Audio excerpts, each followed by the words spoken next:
Well, hello Chem Kids. Sorry I couldn't be there today, but I thought I'd make a quick video here to walk you through quantum numbers. So there's a few things that you'll need in front of you. You're gonna wanna have this quantum numbers colorful periodic table. A lot of cool things going on here, and I'll explain that in a little bit. One thing I do wanna point out is this key. You're gonna wanna reference that, and it's gonna give you basically what each quantum number stands for. All right, you're also going to want your problem set here today. Looks like this, problem set number 7. And you're going to want your periodic table of elements that we've been using in class.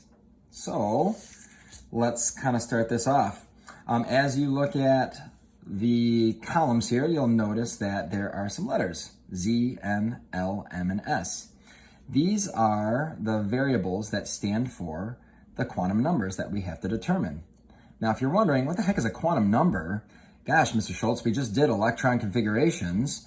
Well, yeah, you're right. Electron configurations were kind of a general address for where every electron is for an element, where a quantum number is going to be actually even more of a detailed address for an element. And you'll kind of see how that plays out as we do a couple examples together. So we're going to do nitrogen and iron together here. And obviously feel free to rewind this video and pause it if you need to as I work through this with you. So sometimes professors will talk about the quantum number Z. Many times it's left out and you're just using N, L, M, and S. But Z is super simple. Z is just the atomic number. So go to your periodic table right now, find the atomic number for nitrogen. And when you do that, you'll see that it is 7. Okay, so pretty simple stuff. Same thing for iron. If we were to find the Z for iron, we'd go to our periodic table. Here's iron right there. And you'll see that the atomic number for iron is 26. So finding Z should be super simple for you, as it's just the atomic number.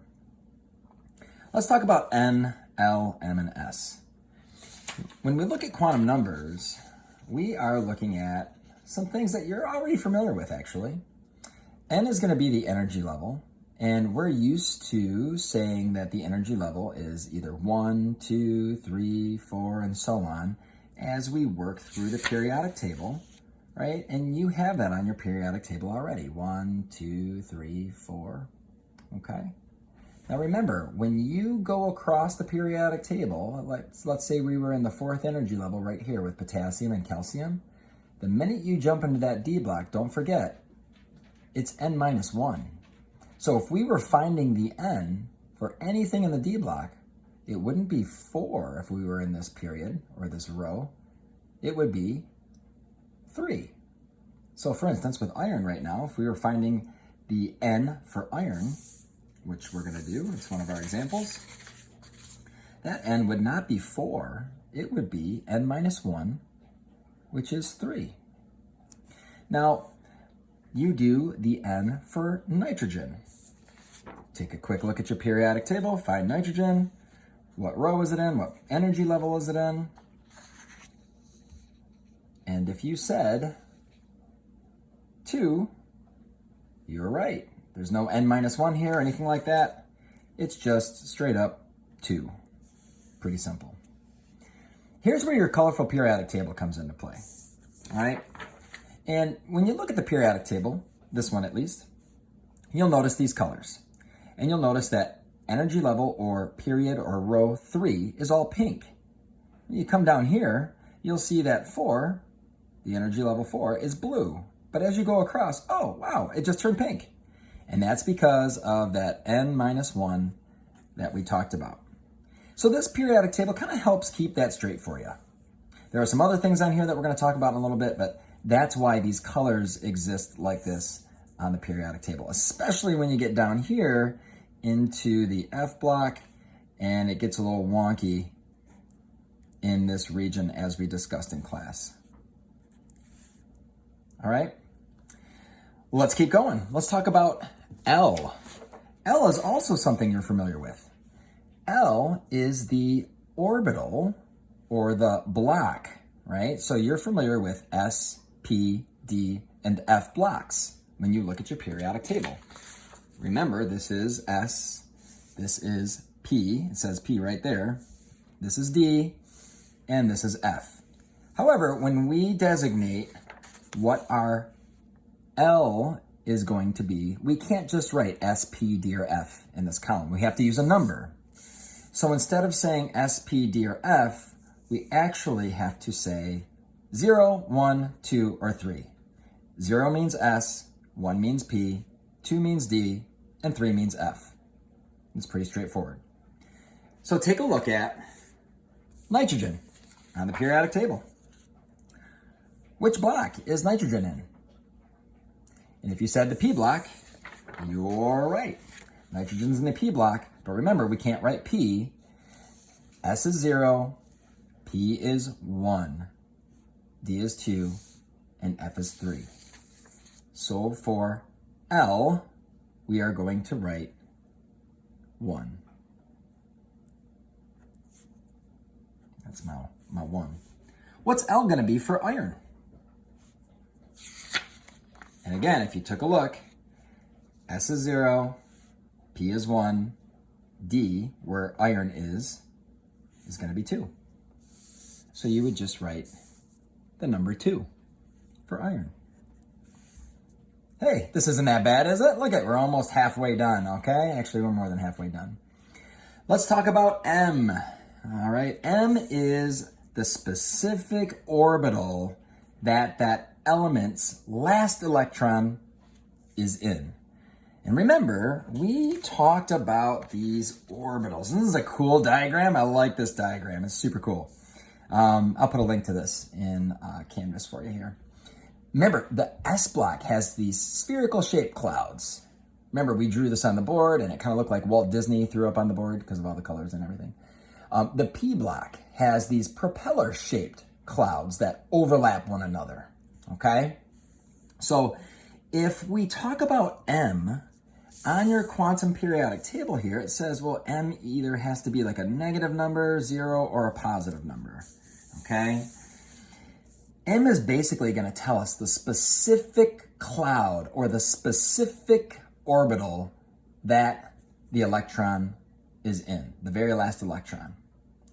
And you'll notice on your colorful periodic table here, if we find nitrogen, which would be right here, it says +1. Well, to actually understand, right, because we're all about understanding, to actually understand why these numbers are what they are, take a look at this diagram with me.